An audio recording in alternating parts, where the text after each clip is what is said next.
Good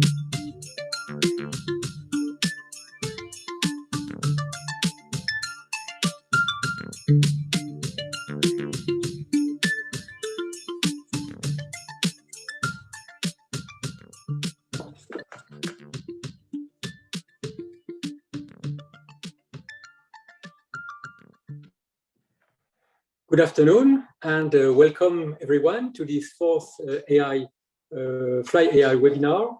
I'm Jean-Marc Clouseau. I'm Principal Advisor to the Executive Director of EASA, and I'm in particular in charge of innovation. So this webinar is the fourth in a series of webinars organized by EUROCONTROL in order to be able to exchange knowledge and information on artificial intelligence during these times of pandemics.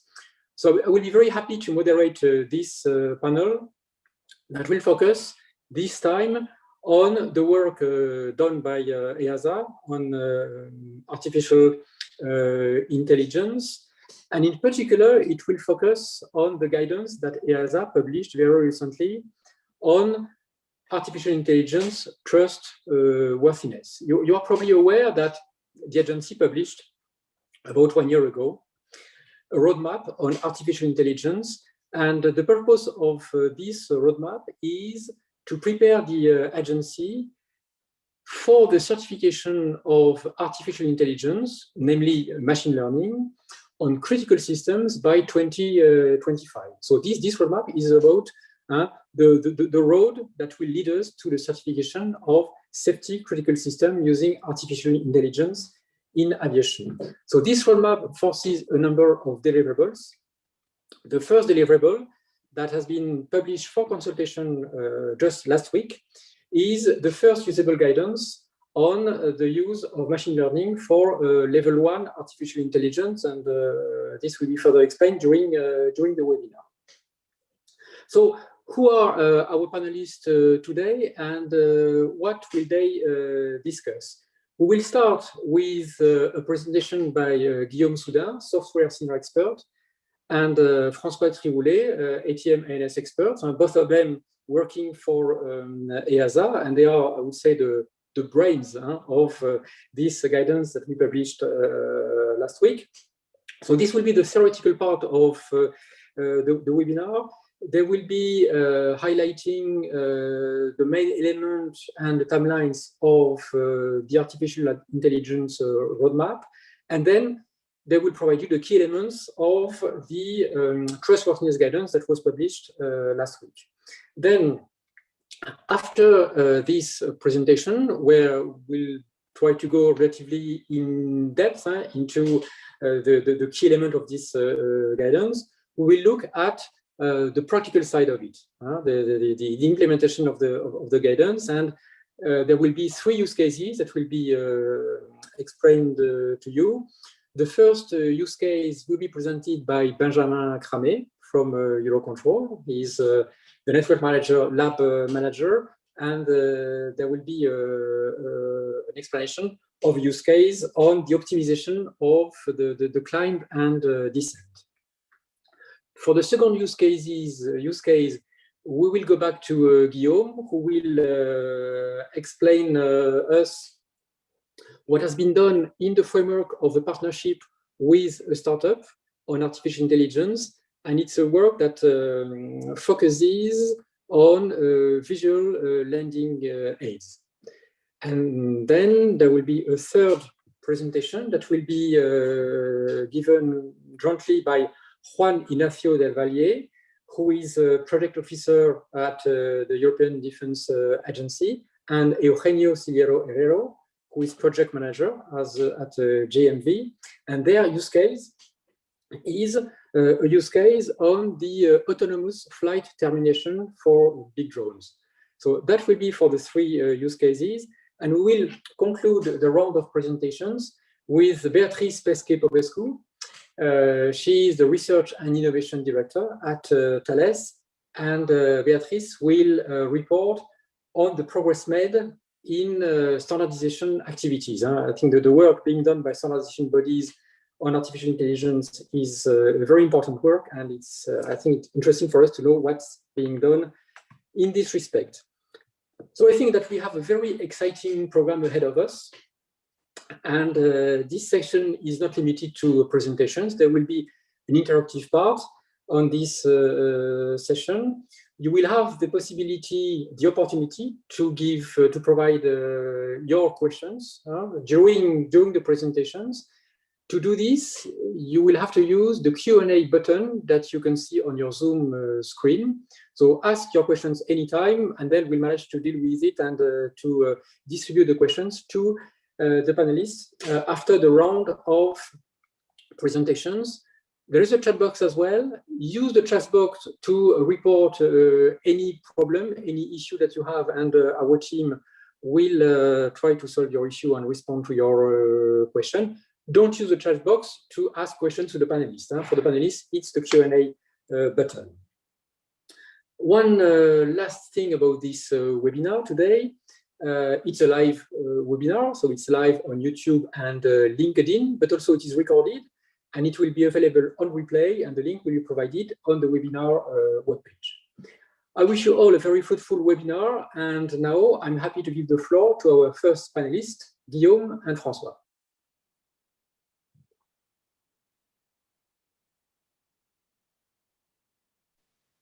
Yes, many thanks, Jean-Marc, for your introduction. I'm glad to be with you today, and hello, everyone. So, as Jean-Marc mentioned, we published a concept paper last week on level 1 machine learning guidance, first usable guidance for this type of applications. And it's now up for comments for a period of 10 weeks. So we are looking forward to receive comments that will help us further maturing these first guidelines and preparing the future EASA guidance for safety-related AI approvals in the near future. So before detailing the contents of the concept paper itself, it's important to recall the main elements of the EASA AI Roadmap that was published last year, as Jean-Marc mentioned, and that fosters a human-centric approach to AI in aviation in line with the overall EU strategy. So focusing on the time frame and milestones of the roadmap, we are currently dealing with phase 1, which is the exploration and first guidance development phase. And in this phase, 2021 is the year dedicated to level 1 AI and machine learning, namely the applications of augmentation and assistance to the human. We will then move gradually to more complex types of interactions towards human-machine collaboration in 2022, before reaching guidance for more autonomous types of AI in 2024. And 2024 is also the time where EASA foresees the entry into a rulemaking phase, the so-called phase 2, to consolidate the AI guidance framework that we will come up with in the exploratory phase, and also to propose necessary regulatory changes to address the various types of AI we will have visited along this journey. From a technical concept perspective, AI trustworthiness is the main driving concept for all this work and for the concept paper that you could see popping up last week. From an EASA perspective, this concept can be summarized by 4 building blocks. The first one is the AI trustworthiness analysis building block. It's an essential gate that aims at characterizing the AI application through various analyses, and also enabling the definition of a certain level of proportionality that you can see represented here on this slide by a set of potentiometers between this gate and the other building blocks of the framework. So after dealing with the definition of the system itself, of the concept of operation for the system, and with the classification of the AI application, and we will come back to all of these elements in further slides, this block, this AI trustworthiness analysis block, encompasses the well-proven safety and security assessments, which have not changed from their principles, but which have been, I would say, adapted to the specificities of machine learning. This block, this AI trustworthiness analysis block, also triggers the ethics-based assessment, which is in essence a translation from the EC ethical guidelines into a framework practicable for our aviation industry. So what we've done there is to start from the assessment list that was provided by the high-level group from the EU Commission, and to try to create, I would say, application gates wherever possible, and also traceability to the other building blocks in a practicable way in order to avoid any redundancy in the answer to the ALTAI or to the assessment list compared to what the guidance is providing in this document. On the side of learning assurance, the next building block, this is a major innovation, I would say, brought by the use of data-driven approaches, such as machine learning or deep learning. It's theorized in this concept paper through the so-called W-shaped assurance process that will be detailed in a couple of slides. So, and also through some aspects in the use cases. The AI explainability block is another innovative and complex one as part of this trustworthiness framework. And at this stage of exploration, we mainly divided the explainability in two views, one for the development and post-op phase and one for the operational phase. The last block of the framework, the AI safety risk mitigation block, is an anticipation of the difficulty in some cases to fulfill the learning assurance and or the explainability provisions and objectives. And for the time being, it's translated in a simple manner, I would say, through two objectives, one about residual risk assessment and one about the mitigation of that identified residual risk. But of course, this block is meant to be evolving as the rest of the guidance is developed. So based on this overview of the AI trustworthiness framework, let's now enter in more details about the technical guidelines that are developed in the concept paper. One peculiarity about this document compared to other EASA publications is that it addresses simultaneously most of the domains under EASA remit. So that's really the beauty of innovation. It's a large spectrum impact, as everyone knows. And this has led us in the concept paper to create some distinctions between domains where necessary, like, for example, in the safety assessment guidelines. However, most of the objectives developed in the concept paper are anticipated to be useful and actually fully applicable, whatever the domain considered, whenever an applicant is looking for a certain level of confidence in a safety-related application. And this is what brings us to this slide on the scope and objectives of the document. So the scope itself is focused on an initial set of AI machine learning techniques, so machine learning being a subset of AI, and also encompassing deep learning. It's focused on safety-related applications, but also for some environmental protections where, as I mentioned, applicants will be looking for relying, so looking for a level of confidence placed in the AI and machine learning techniques. It's covering non-adaptive and supervised learning. So supervised learning is a learning technique, and there will be more to embed in future steps. Supervised is where the data sets are labeled. And non-adaptive means actually that the model is frozen at design time, so that it's not continuously learning in operations. So these are strong assumptions, I would say, on the type of applications, which may be raised, alleviated, I would say, in further steps of development of the guidelines. And that's where those guidelines will be enriched with other advanced techniques in line with future updates of the EASA AI Roadmap. The goal of the document is twofold. The first one is to allow applicants coming to EASA with such techniques in their projects to have early visibility on the possible expectations of EASA with respect to the implementation of AI machine learning solutions. So the second one is to establish a baseline for AI level 1 applications that will be further refined then when we develop the level 2 and level 3 AI applications. So now entering in the building blocks, starting with the trustworthiness analysis one. The first step when characterizing an AI application is to identify the system itself, of course, the high-level functions performed by the system, but also the overall concept of operation that is foreseen for this system.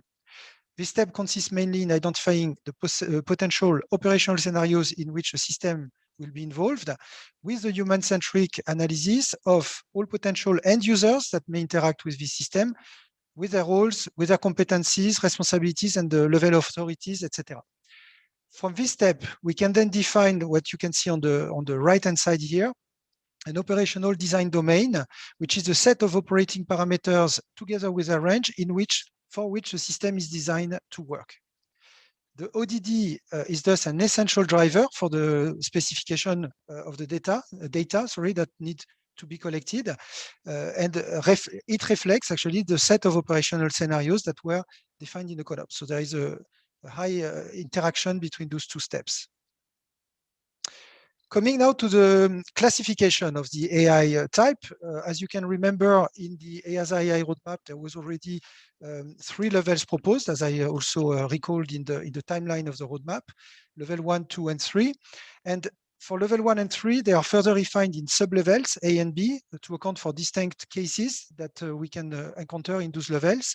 For level 2, we finally did not further split because in the collaboration, which is implying a bidirectional exchange between the machine and the human, the way the tasks are distributed could be rather complex and actually even dynamic, so varying with the phase of operation. So we considered that actually one level here at this level, at this stage, is enough to deal with that type of human-machine collaboration tasks. The table that you can see on this slide intends to clarify the boundaries between each of these levels, 1A, 1B, 2, 3A, 3B. It's based on the Harvey's level of automation table scheme that was derived from the excellent paper from Parasuraman, a model for types and levels of human interaction with automation. And that identified 4 high-level functions. So the information acquisition, information analysis, decision-making, and action implementation. And those functions may be supported by the automation or performed automatically by the system. And when they are performed automatically, we felt the need to distinguish 3 types of interaction with a human that you can see further defined here with the words overseen, overrideable, and non-overrideable. Overseen for level 2 is when the human is monitoring the operations of the system and can intervene in every decision-making or action implementation performed by the system. When we go to 3A with more autonomous AI, the word overrideable means that the human is supervising the operations, not necessarily involved in every decision-making or action implementation, but that he can override, he or she can override only when it is necessary for the safety and security of the operations. The level 3B is non-overrideable, meaning that the human is out of the loop of operations and cannot override the system. So said like this might sound a bit frightening, but it's important to mention that for all of these levels, the design phase oversight, a full oversight, I would say, of the design phase to be complete, is a mandatory prerequisite. Therefore, none of these cases will fully escape the human oversight. Of course, entering in 3B will require also extremely powerful safety, security assessments and ethics-based assessments. We are coming now to the learning assurance building block. And the fundamental question behind this building block is, how do we ensure confidence that the machine learning applications will behave as intended? To answer that question, we revisited the assurance processes and adapted them to specificities of machine learning. And to this purpose, we created this W-shaped assurance process that you can see on the screen. It's based and building on the traditional development assurance framework, which still exists and coexist. You can see the V-shaped cycle in the background, coexisting with the W. And the W accounts for the specificities of machine learning when we go below the dotted line. And this starts with the data management step, which is a key step in any data-driven approach. To this purpose here, we took advantage of the EUROCONTROL RTCA ED76A DO200A guidance on data quality requirement, using the same framework, but putting a specific focus on data completeness and augmenting this notion also with the notion of data representativeness. And I will go back on that when dealing with the use case. The next step going down is the learning process and its verification, the main goal of which is to build a trained model that satisfies the required performance, but also the bias and variance trade-off and the generalization guarantees that we are looking for, meaning the capability for the model to perform well on unseen data in operations. And such guarantees are measured actually based on the metrics that are defined in the safety assessment process, which is, needless to say, an integral process to everything that you see here on this slide. Once the trained model has been selected and verified, we are then moving into the implementation phase, which bears a number of challenges as well. The model transformations to tailor the trained model to the inference platform need to be identified in a way that the performance and behavior of the inference model is not impacted beyond acceptable limits. The inference model is then integrated and verified with the other elements of the AI-based system while going up the last part of the W. And to close the data management and learning processes, an independent verification step is foreseen at the end of the W-shaped process as a final gate before entering in a more traditional requirements-based verification at, I would say, a subsystem or system level. So in summary, this W is a double V, one V for the learning phase and one for the implementation phase. And now I hand over to François for explaining the rest of the building blocks of the guidance concept paper. Thank you very much, Guillaume, and good afternoon, everyone. As already introduced, the explainability building block is paramount for the acceptability of AI in aviation. It is designed with the necessary objective of maintaining trust of all stakeholders involved during the whole life cycle of the AI-based system. By doing so, it also contributes to the safety of the operations. The guidance introduced in this chapter covers, on one end, the development and post-operation phases of the life cycle, and I will come back to these aspects in a few minutes. And on the other hand, the operational phase. In the operations, we identify the main stakeholders. Here, this is the yellow box on the right, as the end users. They can be the flight crew or the air traffic controller, depending on the domain. All these end users express their needs, the salmon box in the center of this picture, in terms of trust, level of confidence, ease and effectiveness of the collaboration with the AI-based system. And explainability has to bring solutions to cover all these different needs.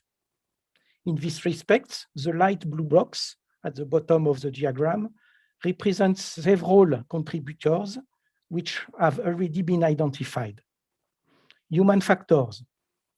Progressing with the classification, and especially when decision-making and action implementation will be allocated to the AI-based system, there will be a need for very advanced and intuitive HMIs for the flight crew or the air traffic controller or any other end users. Notions like human-machine teaming are sometimes referred to. It is anticipated that significant effort will be required for the creation of dedicated means of compliance. Let's continue with the second contributor, consisting in the real-time monitoring of the ODD, which was already presented by Guillaume. The ODD monitoring ensures that the AI-based system operates and will continue to operate within its defined boundaries. And depending on the outputs of this monitoring, alternative procedures should be identified to continue the safe operations. As you can see on the diagram, we are ready to introduce some additional dimensions when it will be needed for the operational explainability.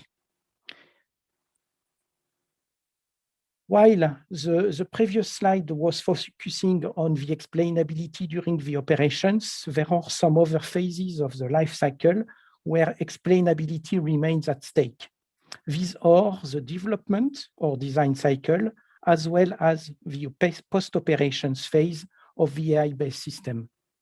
Here, The stakeholders to be considered are the system design community, including the developers and the testers, the certification or approval authority, the safety investigator in case of incident or accident, not forgetting the end users who will obviously and indirectly benefit from the explainability which will be provided.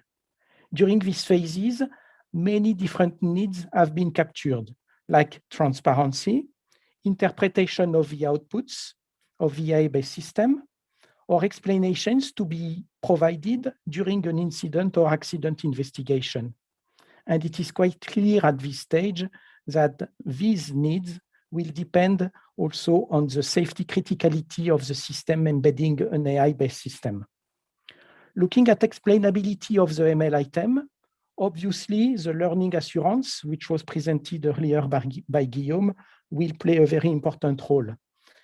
Representativeness of the data in the ODD, generalization guarantees during the learning phase are just examples of how learning assurance contributes to explainability. However, learning assurance will most probably need to be complemented by other considerations, especially with respect to the interpretability of the model, which is probably not yet addressed by the learning assurance. Finally, data recording plays an important role in maintaining trust for all stakeholders, as it supports continuous analysis of the AI-based system behavior. This monitoring consists in recording and processing data from the day-to-day operations in order to detect and evaluate deviations from the expected behavior of the AI-based system. It also can help detecting issues affecting the interactions with the end users. Finally, this recording is meant to support incident or accident investigations when the operations of the AI-based system could have been identified as contributing factors.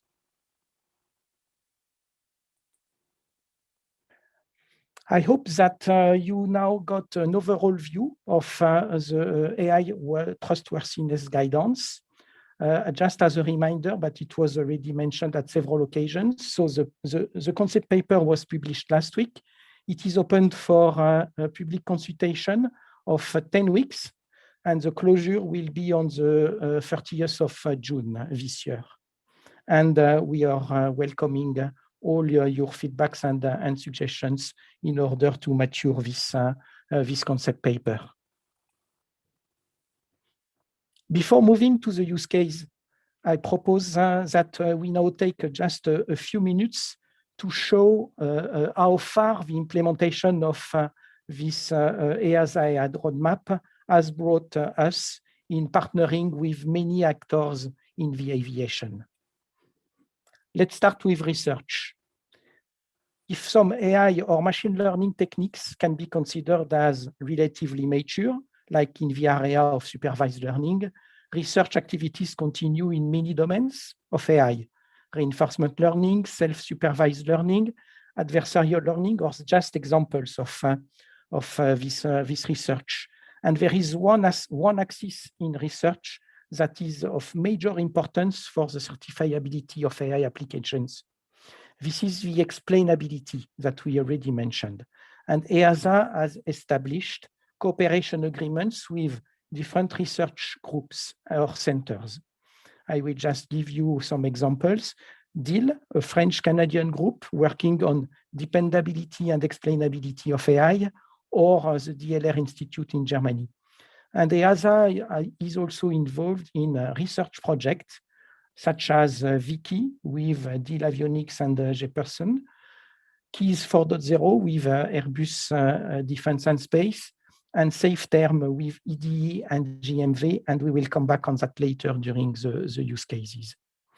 If we continue the journey with standards, EASA is very active in the standardization of AI, as it will be introduced in the next slide and developed by Beatrice later during this webinar. Let's now move to industry and stakeholder management.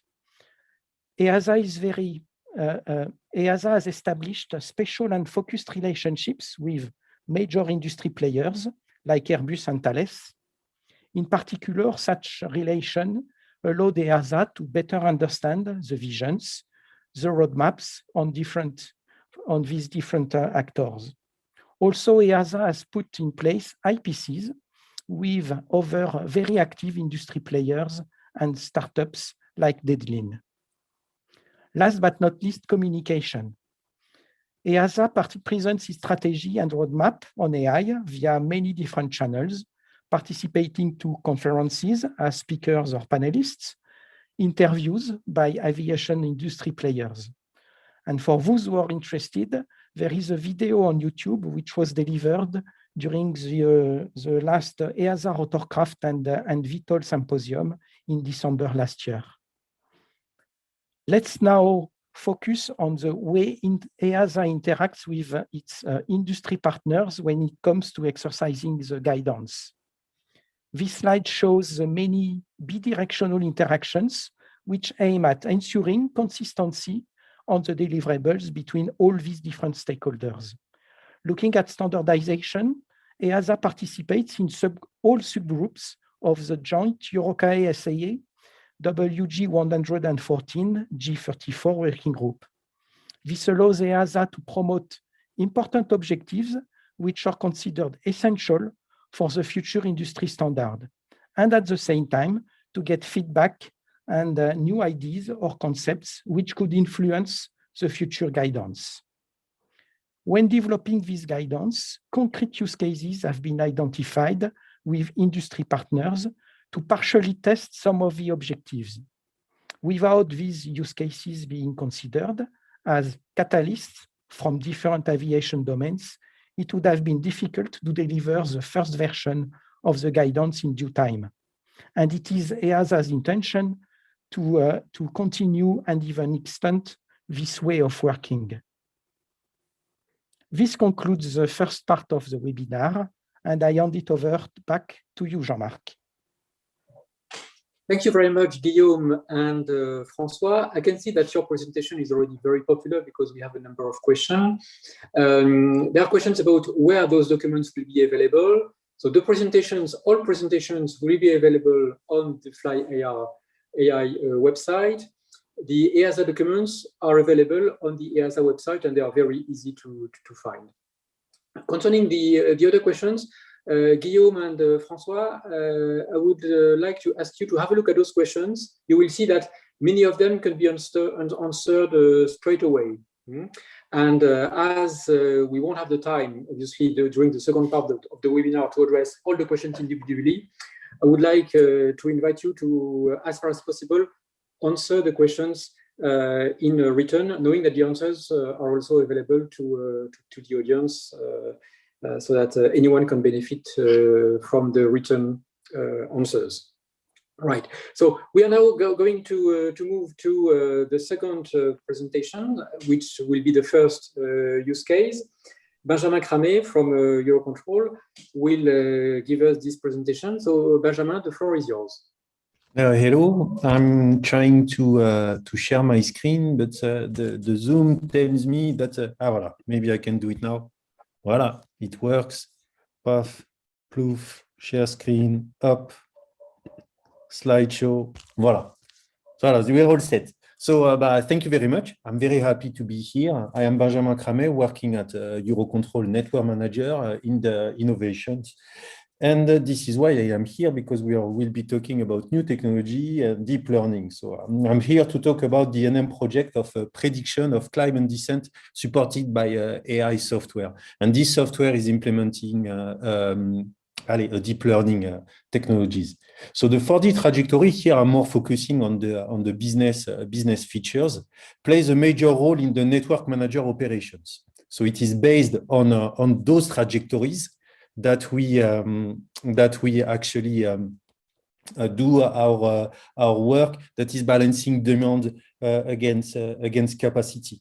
And it is for that you must already understand that for that it is very important to know where the flights are, whether they are in one sector or the others, because we plan in advance. And if the trajectory is not accurate, then a flight can be predicted in other sectors where actually it will be in another ones, and that will a bit make our life more difficult. So our statement was, what if we can predict the position of the aircraft? What if we can actually improve the predictions in the critical phase of the flight that are the climbing and the descent? What if we can do that with an AI? So learning from the past and implementing a better rule, a better system that will at first supplement or support come in team with the current system. So for that, we created the system, and in terms of sizing of the system, then don't know if this claps. That may be better for you. Hop. In terms of sizing of the element, and I will come to which level the system is. That has been presented by Guillaume and François. In normal condition these days is pre-COVID conditions. The NM the network manager was handling more than 30,000 flights per day. That leads to 5 million, to the reception of 5 million of correlated position reports. That is basically tracker or radar information transmitted by the ANSPs to the EUROCONTROL network managers. And taking those figures into account, and as the day of operation is developing, that leads to more than 3 million of 4D trajectory predictions. So here you see that even if we can do a small improvement on these predictions, then we can dramatically or very rapidly improve our work. So better Climbin Descent leads to better 4D trajectory and leads to a better anticipation of the demand in terms of number on flight and in which sector they will be, leading to a more easy or a more accurate exercise of capacity and demand balancing. Hop. So up in terms of classification, there you start to see that Climbin Descent is a small thing inside the full 4D trajectory that is also used as a support for demand and capacity analysis, and that is presented to an operator in the ops room. So here you see, according to the classification that François and Guillaume introduced a bit earlier, you see that we are not in full autonomy, you are not in overriding, so you are at the first steps of automation, which is level 1A. Up, clack. So you are at the human augmentation. It is the same set of data that is presented to the operator. It is amalgamated or statistics that is presented to the operator, but only on a small part. The AI supports those information, so the human stays at the processing and has a clearer picture to see. Up. So in terms of the process. Up, I'll take back my notes. So in terms of safety assessment and security risk assessments, we used those process. We demonstrated that they are applicable. So by analyzing the degraded mode that the SSA process contribute to define the safety report requirements, being AI functions safely within the system. So our goal was to define the modes or the condition of operation that the AI will have. So hop, the safety assessment, we use the safety support assessment process, but we added and we used what we called, or what is called, an AI ML item. So along with the software items and the hardware items, we use the AI ML item. We identified it and included it in the safety assessment report, safety support assessment, pardon. In terms of security, so here the same goes for it. We used the security risk assessment and with a special focus on data. So as we are doing deep learning, we are completely in machine learning systems. So the data are crucial. So all the specific risks like data poisoning or data evasions related to machine learning and related to data were analyzed. So we included, or we processed, or we analyzed the data management along the W-shaped process that was presented by Guillaume and Julien. And François. So in terms of a W-shaped process and benefits, here I won't talk too much about the W-shaped process itself, but more in how it helped us. So it was very beneficial for us because it helped us to produce, to structure and to build a reliant process to create trust and to convince our colleagues that introducing AI in a system won't be a big bang, and it is progressing or developed along recommendation provided by EASA. So one specific part of the W-shaped process is the data management. And here we use that to identify the feature. So actually the most relevant data or the most relevant fields that are used by the system to make predictions. And there you see that in our case, the most important fields or the most important feature is the AO, so the aircraft operators. So here we see definitely that one airline doesn't fly like another airlines. Then we have ETA day of the year. So this is very important because that links to the temperatures, whether you are in summer or in winter, you don't have the same temperature, which impact the operation. Then you have the position of the departure airport, sorry, and then you have the runway. So by applying the data management and following the W-shaped process, we were able to highlight, or we were highlighting these, and this helped us, this list of features helped us to convince our colleagues and convince our organization that we were progressing in a safe manner because that relates to what they know already. Then on the learning assurance, learning process verification, then here you see the situation before. So the error spread of the current system, the legacy system, and in after you see the spread with the AI. So you see that the errors are very minimum. And by applying the learning process verification, we produce those figures. And again, this helped us to build trust and convince our colleague that we were not doing mumbo jumbo, but we were actually building a safe system. Then the guidance, the AI guidance, help us also to define or to design what will be the life of the AI module in operation. So the real life of the system. So basically, with the ODD that has been presented in the previous presentation, we had to design how do we manage the untrained, how do we manage the new things, the topics or the items that will not be in the training set. So there you see that the most important feature is a new airline, is airlines. But what happens if a new airline arrives? What happens in a new aircraft type arrives, like the A220? Or what if we have a new airport, like recently in Istanbul?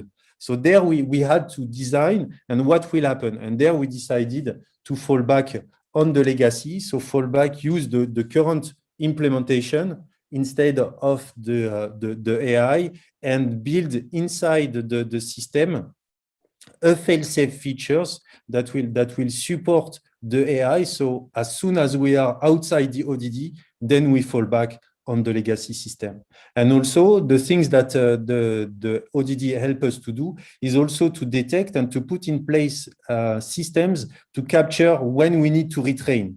So to observe on a daily basis the possible degradation of the AI module and plan retrain for the next release.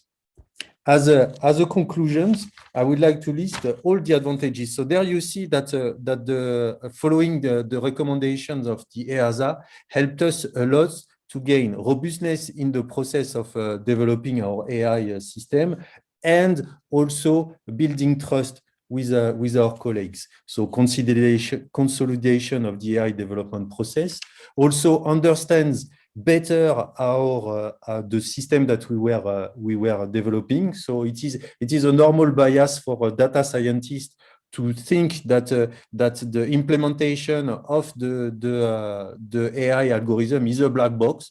So you just enter things and the good things will come out. No, here we were more progressing on a ATC reasonings, and we said we have to prepare incident resolutions whenever there will be a problem. Then the only answer cannot be that that's the AI that did it. So that was not enough. So we opened the box and looked at the predictions of the AI in details. Also, as I said, the EASA soft power, as I call it, help us to progress because we were progressing under a unified approach. Then it helped to convince our colleague, look, this is EASA stuff, it's good stuff. Up. The ODD, I already mentioned it, for the monitoring and the retrain and to supplement the current systems with new the things that were not in the training sets, how to manage new things in a way. And last but not least, I would like to highlight that from my humble opinion, that we contributed by bringing a real life experience or a real life use case to the EASA to mature and to prove that actually the material that was there was good. Because if I remember correctly, and correct me if I'm wrong, but up to now, the most of examples were computer visions, and all the computer vision aspects are not applicable to ATM, ATC. So there, I will be very humble again, but I believe that we help the cause and we contributed with real life train or real life proof of what EASA was doing, and it was fun doing it. And with that, I'm finished with my presentation. I thank you for your attention. Thank you very much, Benjamin, and thank you for this very practical illustration on the use of the AI guidance. Thank you also for the good publicity on the agency, and also the good publicity on the cooperation between EASA and EUROCONTROL, because I think it's been very useful on both sides to cooperate and to work together, and it will for sure continue. I have the same remark for you concerning the Q&A. You will see that there are already a number of questions for you, and if you could start answering those that can be answered in written, it will help then during the Q&A session, focusing on those that will need further discussion. Thank you for that. A message also to the audience, in particular for those who did not join in the beginning. If you have a question to ask to a panelist, please use the Q&A button. Don't use the chat box, use the Q&A button. Right, and now we are going to move to the next use case, so the second use case. We are back with Guillaume Souda, who will tell us more on the cooperation with the startup Dedalin on this particular feature of visual landing guidance. Guillaume, the floor is yours. Many thanks, Jean-Marc. Yes, so that's another case of excellent cooperation. We have the one with EUROCONTROL, and we had this one with Dedalin on this use case that you can see here on the screen. So this case is dealing with a runway detection system that aims at supporting visual landing guidance in applications like in general aviation or in VTOL, so vertical takeoff and type of products, takeoff and landing, sorry, types of products. The system is here based, as you can see below or at the bottom of the slide, on a camera system that inputs images after preprocessing to a convolutional neural network. And the output of this system is twofold. After some tracking and filtering, there is one output, which is the a classification of the runway object on the picture, which outcomes a likelihood of presence of a runway in the field of view of the camera. And the other one is the calculation of the the coordinates of the corners of the runway with the capability to put a bounding box around the runway to make it extremely visible, as you can see on the sketch that you have on the top left corner, where you can see the possible presentation, I would say, of the advisory information to the pilot.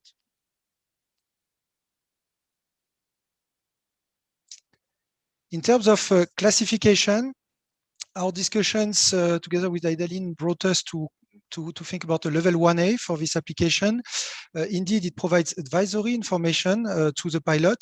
And you can see on the right-hand side here, the table that I presented a bit earlier that helps and supports this classification.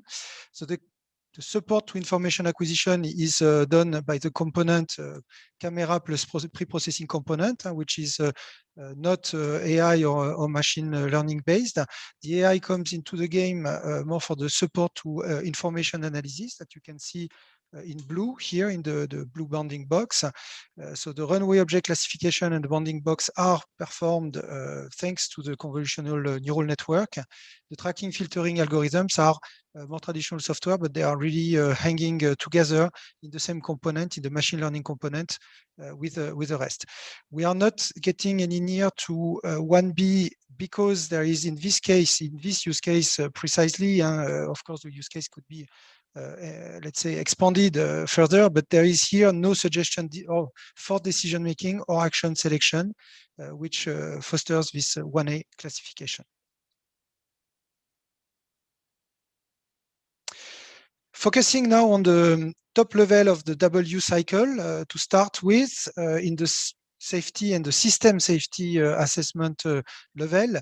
Of course, the system safety assessment is much more than what is on this slide, but we have put a focus on the metrics because that's a key step in the safety assessment that is driven by the use of machine learning or data-driven approaches in general. Indeed, the metrics that we have to select here are based on the safety objective. They have to be linked to the safety objective and to the task performed by the machine learning model.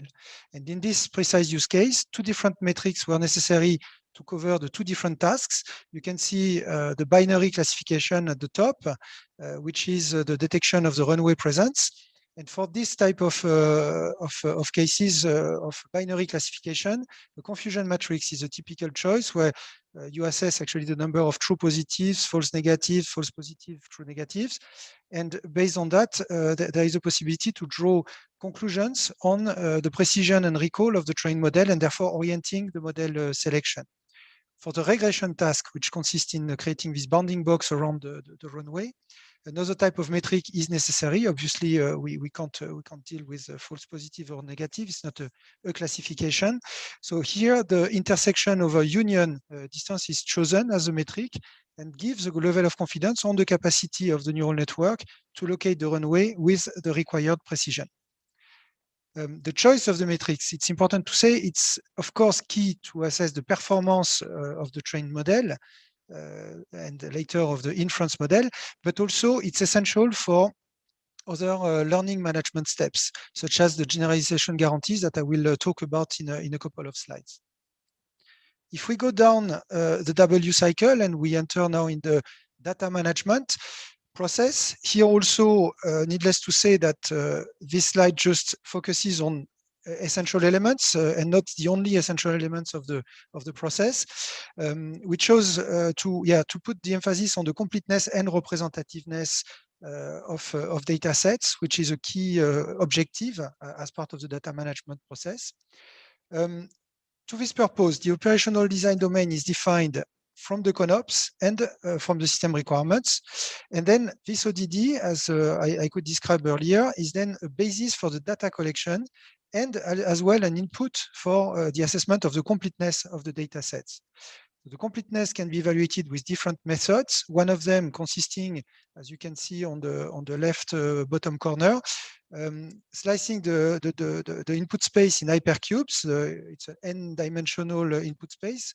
and then to perform some statistical evaluation of the coverage of the hypercubes by data points. So that's a method that has been discussed and then can be opposed. Let's say that it lacks scalability. If you have a lot of operating parameters and high dimensionality, it can be very difficult to use. However, this is a possible one, and other could be or will be envisaged. Now moving to representativeness, which is a bit of a different aspect that the data set should express. It's about really assessing that the data have been uniformly and independently sampled from the input space. For low dimensional inputs, classical statistical methods could also here apply to assess the representativeness of the data set distribution. To take an example, the altitude could be characterized by a normal distribution, and this could be also verified. However, when we enter in high dimensional aspects and inputs, such as images, specific techniques are necessary on top. It's not manageable with classical, I would say, statistical approaches. And I take here the example of the distribution discriminator that was discussed in the CODAN IPC, which considers, as you can see on the right-hand side of the slide, it considers a function to which the input is the data set, and it returns a probability of those data sets and of the data points being in or out of distribution. That's sort of an independent cross-check, I would say, that we have sample data in the distribution. And both of this completeness and representativeness are essential prerequisites for the next step of learning management. And here also, we are focusing on a specific aspect, which is probably the most important one to remind, but absolutely not the only one. There are many verification aspects to account for in this let's say, first V and verification of the learning process. The question we are trying to answer here is how far can we guarantee an adequate behavior of a trained model on unseen operational inputs? A model can be perfectly matching a training data set, sort of overfitting it, expressing an excellent performance from the learning perspective, but after with a poor generalization capability in operations, which would be detrimental, of course, to the safety. So addressing and answering this question is addressing the generalization gap, which is defined by the difference between the evaluated performance on in-sample data minus the performance on out-of-sample data. That's the equation. You can see the J function you can see defined here on the slide. And of course, this function depends heavily on the metrics that were defined as part of the safety assessment process. So everything is kind of glued together in terms of objectives here. And then the point is that leveraging the achieved completeness and representativeness on the training data set, it's possible, per the equation that you can see below, with a certain probability to bound the generalization gap and guarantee that this generalization gap will be kept under a certain epsilon, which is the bound. And that allows, in essence, then, knowing that, that bound, to evaluate the out-of-sample error. And that's really one of the key elements we took from the CODAN report and embedded in the guidance, with a top-level objective and an anticipated means of compliance referring to what I just presented, knowing that anticipated means of compliance are only possible means and others will have to be developed on the way. So a last slide to mention some of the challenges and future work we identified through this CODAN report. There were many more if you look at the conclusion of the report. This use case is a typical example of computer vision, which is, let's say, a type of usage of machine learning that we see coming in recent applications. It addresses the challenges of deep learning, which is also a novel technique that was high on the radar and that we wanted to tackle and address with this guidance, and the high dimensionality problems like image detection. It does not reflect the full diversity of machine learning approaches, and this is the reason why we have selected also a variety of use cases that you can see also in the annex of the guidance concept paper. The approach based on the evaluation of generalization guarantees, again, is put forward because it's a promising path for us to deal with the quantification of a guarantee that can be given to these, let's say, approaches that are by nature statistical. But we are totally aware of the limitations in the representativity of the theoretical bounds available in the state of the art of research for complex models. So here there is also future work and to do all together to push the boundaries and the barriers here. And another point being that the evaluation of the out of sample error is an evaluation on average for a model family, at least with the techniques and methods proposed in the Codan report. So this is another difficulty when trying to link, I would say, and refer to the performance of a given model, and also to link to the safety objectives defined for the system. So that's yeah, a lot of work for the future. In the meantime, don't hesitate to provide your comments, as we said, and please use this AI address at EASA Europa EU if you have any question. Thank you. Thank you very much, Guillaume, for this insight on this AI development. One message to the panelists: we are running 10 minutes late. So if you could try, that's a message for the next panelist, to stick to your timing and possibly to be a bit even quicker, because I think it's interesting to deserve enough time for the questions and the discussions after the presentations. So the next speakers will be Juan Ignacio and Eugenio. I leave you immediately the floor in order to save a few more seconds.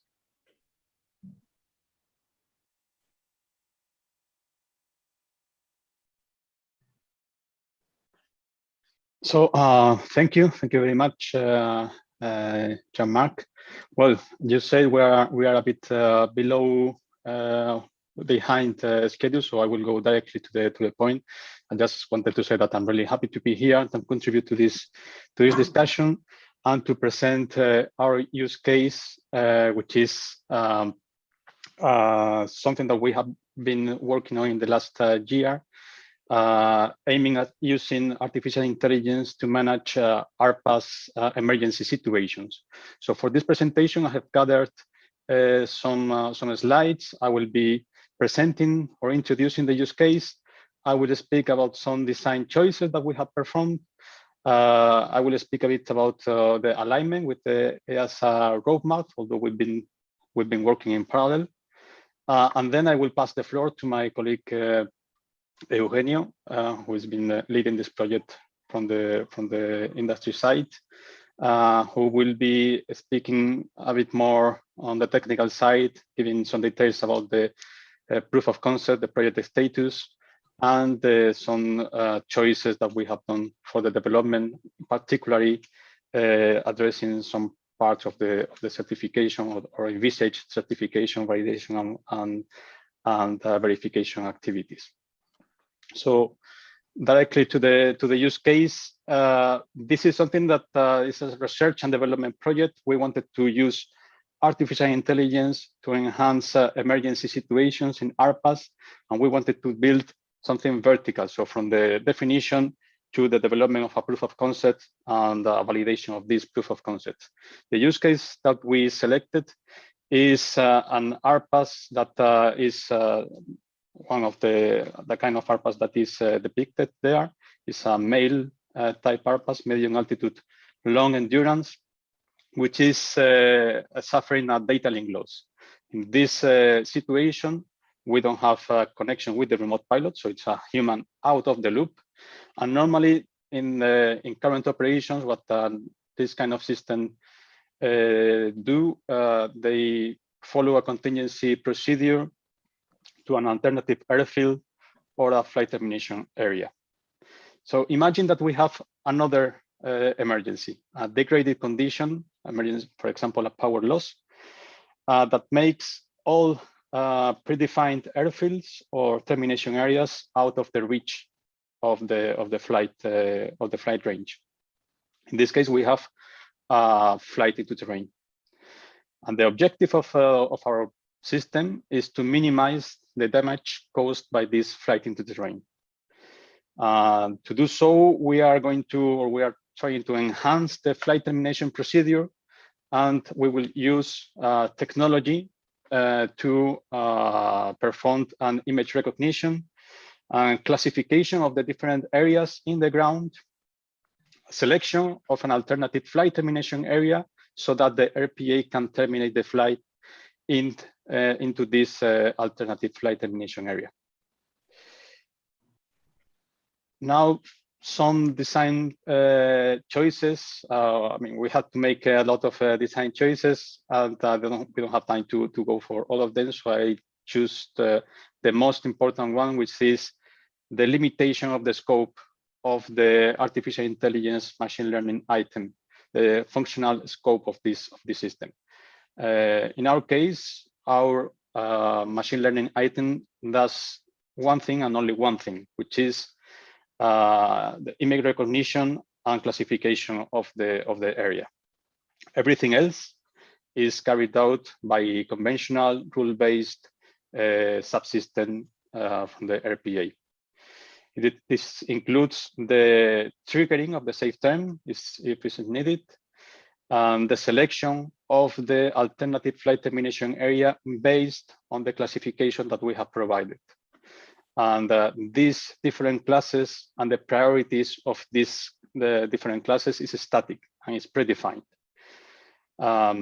So this is also what is depicted in the right-hand side, that the RPA trigger safe term gives a list of alternative or a list of classified areas, and then the RPA decides in a rule-based manner where to go. Another way to see that is with the alignment of the EASA roadmaps and the table that has been already presented. In our case, we are going directly to the level 3B. And but again, the artificial intelligence, the machine learning functionality is the multi-class segmentation. Everything else, that's why it's blue. Everything else is carried out by conventional rule-based system. I'm not want to linger more on that. We don't have too much time, so I will give now the floor to my colleague Eugenio, who will finish this presentation. Thank you very much, Juan Ignacio. Thank you very much, Jean-Marc. Okay, as Juan Ignacio has explained, this is a research and development project which is aiming for a proof of concept for a classification system for enhancing the behavior or the safety of an RPA and emergency case. But we have, from the very beginning of the project, devised the development in order to aim for as much as a realistic demonstration as possible. So we are, of course, not going to crash any RPA to demonstrate the system. So we are doing this in a synthetic environment, but with a hardware in the loop approach. So we are using the task 75 from Artec RPA for the demonstration and the test bench of this RPA for demonstrating the behavior of the RPA with such a system integrated. So what we have done is that we have first we designed the system and then we selected the model. We did some iterative approach to the design and to the training and model selection, taking different models, different topologies for the deep neural network that we are implementing, taking into consideration precision, accuracy, but also real-time constraints for the system. That means that as we are demonstrating this as in a hardware in the loop, we are deploying the neural network on a real avionics hardware, which is running avionics real-time operating system on it with partitioning in order to isolate the machine learning component. So we have embedded system constraints also coming here into play, which pose quite significant restriction to the design. So we have to go back and forth in order to not only take into consideration standard ML or artificial intelligence design parameters, but also standard avionics, and live in that intersection. And of course, taking into consideration as well, or following the guidance which was being discussed at the time with EASA and SAE AI Working Group 114.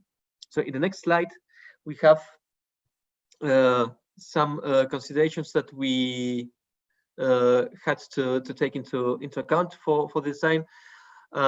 This is traced to the W learning assurance process, where we had to set requirements from the ODD base, which Juan Ignacio has explained, in order to set the limits or the thresholds, safety related, performance related, not only in accuracy, also in trying not to lose any available after, because we have to keep in mind that we are under an emergency situation. So it's not only that we have to identify a correct termination area in order to avoid housings, we have also to ensure that we do not fly by any available termination area, which could be used in a safe way. And everything this with performance consideration, embedded computation performance constraints.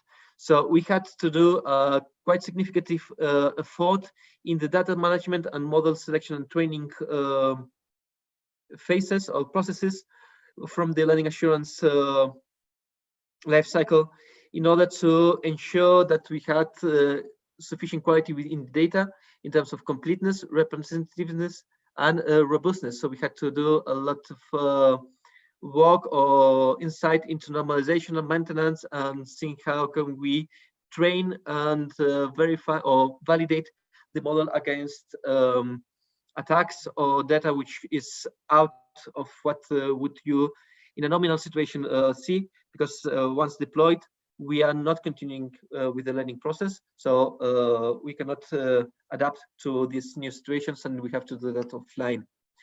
Another important thing that we have had to balance was the implementation and the deployment with on the platform, because we cannot go too deep into the neural network. We cannot build a very large model, because we have to respond in a real-time situation.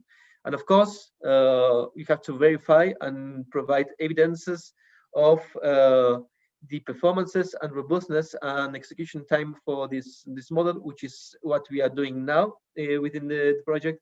We are doing in the following weeks, we will perform the proof of concept. So we are preparing now all the data sets, the flight plans within the synthetic environment, in order to prove and provide these evidences that the design has been done with avionics consideration in mind, but the ML component, which is isolated in one partition, has been trained to be precise and robust. So that's all from my side. Thank you very much, Juan Ignacio and Eugenio. Now we are going to give the floor to Beatriz for the last presentation on the work being done with the standardization bodies. Beatriz, the floor is yours. Okay, thank you very much. Hello, everybody. So I'm Beatriz Pescuet-Popescu. I'm Director for Research and Innovation in Thales Air Mobility Solutions. But as introduced by Guillaume and Francois, I will present you today actually a few hints about the new standardization work done jointly by EUROCONTROL and SAE in order to support artificial intelligence introduction in aeronautics. And actually, I am a co-chair of this working group together with Christophe Gabreau from Airbus from the EUROCONTRol side. And two other co-chairs from SAE side are managing this leadership for this joint group. So the idea is actually to have a cooperation between EUROCONTRol and SAE. And the joint group was created in June 2019 in order to coordinate this creation of the standard and to provide the guidelines about the certification activities in aeronautical systems related to safety critical products, including AI modules. And the scope of the standard is to provide guidance for the certification for all the segments. So for the ground systems, for the airborne systems, both manned and unmanned. And as I said, this is a joint effort between EUROCONTROL and SAE, and it gathers together more than 500 engineers all around the world, representing component system manufacturers, UAS manufacturers, but also regulators and authorities, NSPs, airlines, technology providers, and other stakeholders. And I would like to take this opportunity to thank all the contributors to this standard for their contribution. And the house that you see on the right-hand side represents the way this joint group has started and its aim. First of all, on the round of this house, actually, you have the discussions among the stakeholders that agreed upon a number of concerns about the taxonomy also, which needs to be common across the different fields. And all this was settled by discussing a number of use cases in avionics industries with some specific concerns for the machine learning. These are the foundation of the house, and this structured the entire work. And the main output will be the standard for both airborne and ground. It is not yet settled. In the past, these two domains had differences that led to parallel yet similar standards. For the moment, we try to keep the most possible the common parts in the standard in a common document and specifications. And on top of this, we have built a working group of organization structured along several subgroups coordinated by this common leadership from SAE and EUROCONTROL in order to have the maximum coherence and efficiency. And we have also a lot of liaisons with other groups because there is a real effervescence around the AI in different standardization bodies and different other domains. So within EUROCONTROL, we have liaisons with complex AC systems, WG63, very important, with WG72 for aeronautical system security. So the bolded liaisons are very active. The others are a little bit more informal for the moment. With SAE also, we have strong liaisons with the subgroup 18 working on UAS autonomy, with the cybersecurity subgroups. Within France, for example, we have established liaisons with Confiance.ai Grand Défi, which is a big consortium of industrials working on safety critical systems and tools for this, for AI and safety critical systems. And a very important liaison is also with subgroup 42 in ISO IOC, working on the general specification for AI across different fields. And as was mentioned also by Guillaume, so you see here how this joint working group in standardization works hand in hand with EASA and the different roles in this collaboration. So EASA provides top-level framework and guidance for the machine learning development, while the standard works on specific means of compliance, such that to provide a detailed technical specification for the machine learning development in industry. And you see that the links are continuous and very useful. And you have here actually in parallel the two roadmaps, the roadmap for the standard in the upper part of this slide and the EASA roadmap. And you see that they are very well aligned actually. So I mentioned here the first documents that are provided by the joint working group, the statement of concern already available, and the taxonomy and use cases, which are auxiliary documents, EAR. And the first version of the standard will be available by the end of 2022. In this first version, as in EASA roadmap, we work on offline learning, so non-adaptive algorithms. While in the second version of the standard, we target to have other AI technologies, including also online learning. So this is all, and I hope you will be interested to learn more about standardization. Thank you. Thank you very much, Beatrice. I think your presentation shows that it is of paramount importance that the regulators on one side and the standardization bodies work together and keep a close link on those development. And as we are starting the Q&A session, I would like to start with a question to you, Beatrice. We have seen that for the agency, working on use cases is a very important element because while we develop the theory, it's important to confront this theory with the practical element, with the practical development in the industry. What is the standpoint of SAE in terms of standardization development? What is the relationship with use cases? Well, it's exactly the same philosophy actually for the SAE EUROCONTROL working group.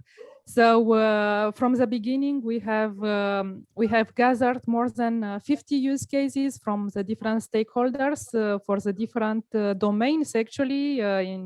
So from the airborne, from the ground systems, and currently, so we have selected a few use cases per domain.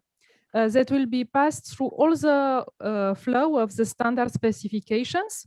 And this is very important in order to check every concern is covered by checking it on practical use cases.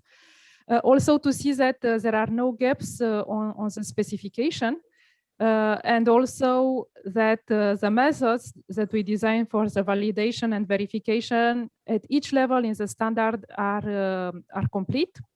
And this is also important for the members of the working group in order to unify inside the working group among the stakeholders the understanding of the concepts, to have a unified taxonomy and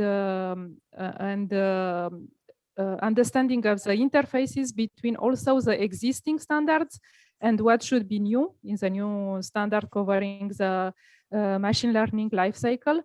And also this common understanding through the work on the use cases helps to ensure that the flow of the information is seamless between these subgroups that work, for example, on data management, on the machine learning lifecycle, on the implementation, on the validation, and so on. And of course, on the system level for the safety assessment. So the use cases are very important for assessing the completeness and the interfaces in the different parts of the standard. Thank you very much, Beatrice. Now I have a question. So I think it's rather for Guillaume or François, but maybe the other panelists also can have their say on this question. In the first presentation, Guillaume, you mentioned human oversight as an important feature of the trustworthiness approach. Now, how this approach of human oversight will work when we come to self-supervised or reinforcement learning? Yeah, that's an excellent question, Jean-Marc. I think it's precisely one of the things we need to dig into further details when entering level 3. Because the notion of more autonomous is probably pushed on the operational side, but we have to also envisage and think about self-learning systems. But that's to me, I would say, science fiction as we stand today.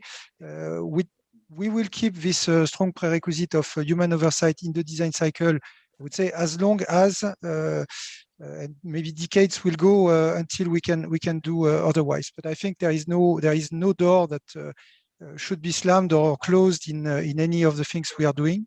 But I think it's really things for the future, knowing that we are not yet at those levels of capabilities, I would say, in our certification approaches. Okay, thank you very much. Is there any other comment from the panelists, depending on the stage of development that they are on artificial intelligence? Well, in our case, I would say, since we have presented a level 3B, maybe this is something that is shooting at us. So, but in our case, human oversight is ensured during the design and development phase. We are only targeting supervised learning. Once the development of the system has been verified, the model is frozen, and then the system will behave as intended with a certain probability. But the goal is going to be predefined, and the priorities are going to be predefined, and the model will be frozen. So human oversight, it's ensured at during the development phase. Okay, thank you very much. Well, as you are with me, Juan Ignacio, the question to you, or maybe to Eugenio, I don't know. We've seen that the use of the W-shape approach can bring some benefit. At least we had some element from Guillaume and from Benjamin. On your side, I understand you are also using the W-shape approach. What are the first lessons learned from the use of this approach in your case? Let me. I can answer this.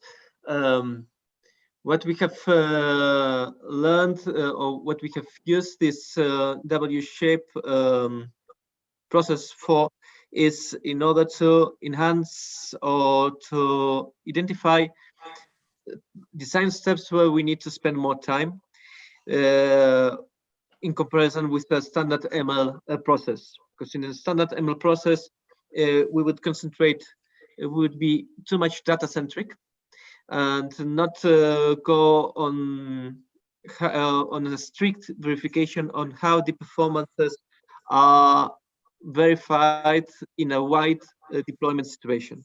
So what we have used this W shape is in order to ensure that the completeness and representativeness of the data set was sufficient, but also in order to identify the weaknesses of the algorithm that we were trying to deploy, in order to identify what scenarios coming from the ODD we could encounter, adversarial examples, or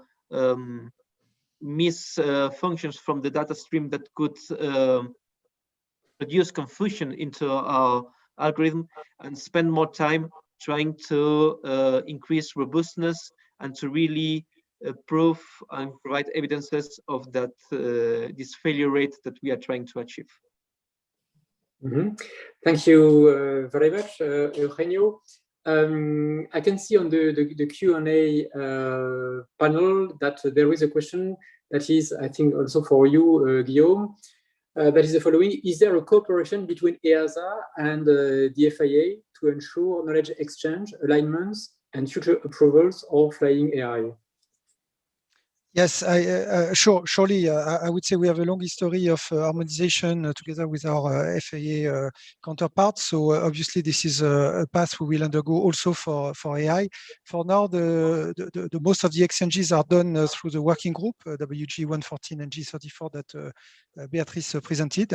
And we will foster more and more collaboration and cooperation as we go on the way, knowing that the first guidance is a push to answer to the need from our industry. But of course, this is a document for discussion also with our authorities partners.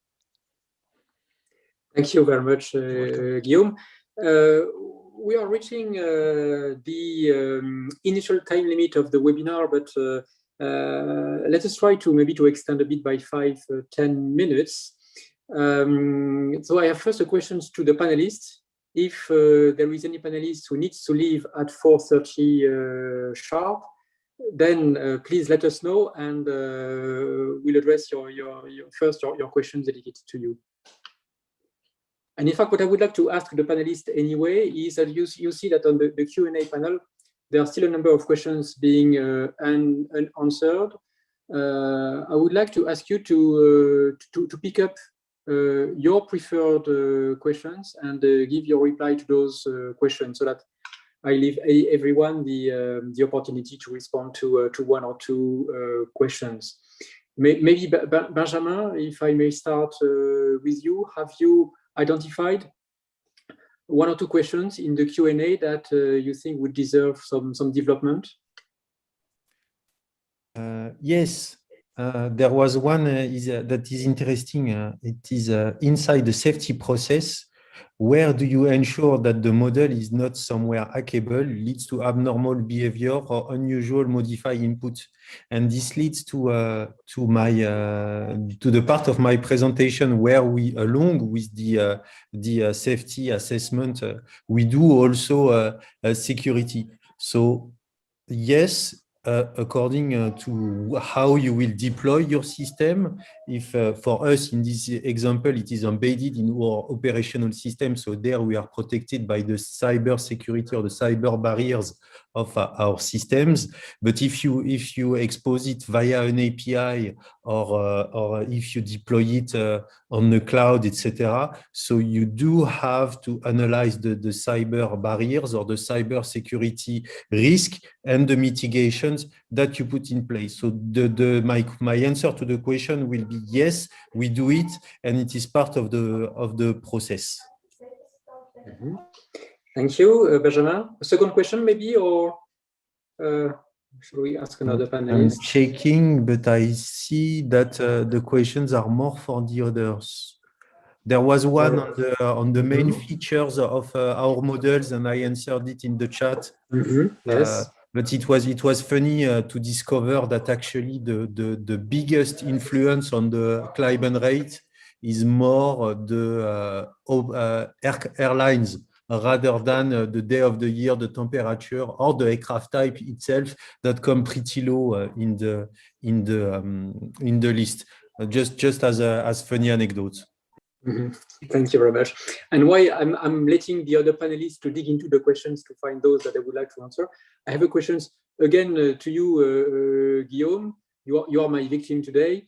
There's a very general question, but I think that many people and also the general public is asking themselves that questions. It's the following question: does the panel anticipate fully autonomous pilotless large commercial passenger aircraft like an A320, and in what time scale? You have any element of answers, Guillaume? That's a very important question, and yeah, I noticed it and replied that I would answer live. There is other questions a bit on the same topic, so I think we will address probably several at once. In the roadmap that we planned and we issued last year, we asked the industry really to develop on their perspective. So yes, there is this horizon of 2035 identified in the roadmap for fully autonomous pilotless large commercial passenger aircraft, but that's really based on the roadmaps from industry. So I would say from EASA side, we are not, I would say, checking in deepness for the benefits of removing or not the pilot. I think there is a trend in industry that we have to accompany and to make it as safe as it is today, and that's really the challenge. So that's the anticipation of the roadmap, and again, we will adapt from a timeline perspective and from a need to everything that will be put in the balance, I would say, on the way to this development. Thank you, Guillaume. And then as you are speaking, there is also a question for you on design assurance level. You've seen that question now. So the question is, in the examples that are mentioned in the guidelines, the design assurance levels are not discussed. And so is there a reason for that? There is a major reason, which is we consider we are not at a stage of development of the guidance where we can be so, I would say, advanced in terms of the anticipated MOCs, means of compliance, to really create this proportionality in the DAL. But what we've done is we created the first proportionality table, the section D, under which you can see proportionality by levels, 1A versus 1B. So that's the first step. And then proportionality based on the criticality of the application is for sure foreseen at a stage where we will be more advanced with the details on the objectives and on the means of compliance. So this is coming. Yeah. Okay, that's clear. Now for you, François, there's a question on predictive maintenance. We are all aware that there are ongoing development with Skywise and Aviator, and the question is how those predictive maintenance tools sit in our AI project, François. So the guidance has been already considering the maintenance, so it is part of it. And if you go into the guidelines, there are already several use cases dealing with maintenance. So for sure, maintenance is one domain that is part or in the scope of what we are working on in EASA. Okay, thank you very much. Now I'm asking to Eugenio and Juan Ignacio if they have identified any question in the list of questions that are still open that they could answer. I tried to answer all of them by written. So I had two that I saw. I don't know about you, Eugenio. Maybe there was one that was asking whether this is really artificial intelligence or just complex software modules. Maybe my presentation was not so clear. And of course, we have a machine learning item, which is performing the image classification, image recognition and classification. And yeah, this is artificial intelligence machine learning. We are having some pain to integrate all of this and to make all this validation and verification activities. And I didn't see any other. I don't know what you, Eugenio.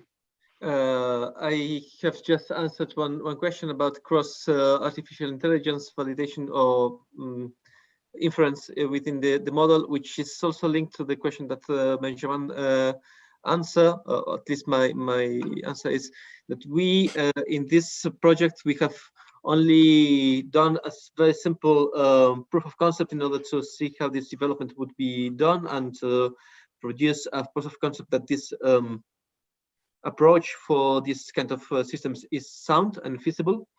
But one thing that we have identified and is something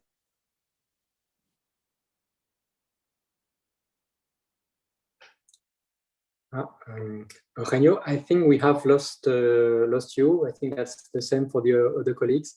So so that will be your conclusion, Eugenio. We've already overshot on the limit of the webinar by 6-7 minutes. So it's now about time, unfortunately, to conclude. I think that during this webinar we could share an incredible amount of information. So now we have to digest all this, and I hope that for all the participants, this will be really food for thought, and that it will feed their thinking, and that will be useful for their future work on artificial intelligence. I would like to thank you very much, the panelists, for sharing with us their knowledge and for answering the questions. Thank you also to the audience. I think the audience was quite numerous. I think it was around 400 participants today. A great thank you also to the team of EUROCONTROL for the preparation of this webinar and their support. Just a few words before saying goodbye. The next webinar will be on the 18th of May. It will be the turn of Airbus to moderate this webinar, and the scope of this webinar will be sharing data in AI for aviation. So with this, I'm concluding this workshop. Thank you very much again to everyone, and goodbye. Bye-bye. Thank you. Bye-bye. Thank you very much. Thank you. Bye-bye, everyone. Bye. Many thanks. Bye-bye.